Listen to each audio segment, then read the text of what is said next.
अरे बापू गण्या, आम्हाला नेवाले बरं बस स्टॉपवर. का तर मला काही काम धंदे नसेल. माझ्यासोबत माझी पोरगी आलीये. मामी मी आलो. भोकाड्या भाषा, तू पैदलच आलास का? आम्हाला गाडी नाही आणलास का नेवालं? अजी मामीजी, मी स्कूटी आणलो. हो, त्या स्कूटीवर जागा तरी होते का रे बकऱ्या? अजी मामीजी, बस मध्ये बसू बसू तुमची गुबी दुखली असेल तर तुम्ही येते थोड्या वेळ उभे राहा, मी तवरीक तुमच्या पोरीला नेऊन सोडतो. नाही बापा, मला काही भरोसा नसे तुझ्यावर. तुझ्या मित्रांना सांगलं मला का तू एक नंबरचा लोफर, नालायक, बेशरम पोरगा आहेस म्हणून.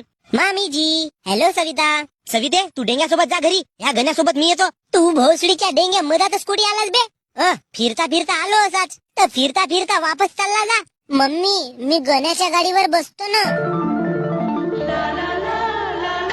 डार्लिंग सविता, लवकर बस. थूक लावून सीट साफ केलं मी न, फक्त माझ्या सवितेसाठी. चमडीपणा सोड गण्या भाऊ. तू कोण शेटंजी होस बे मला सांगणारा? चला लवकर, मला भूकही लागली आहे. तर घरून जेवता नाही आला का जी तुम्हाला? इकडे फुकटचा हेपलाल भेटत्या तर मस्ती येत्या.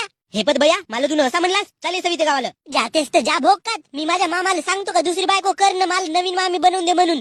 बाई हे बी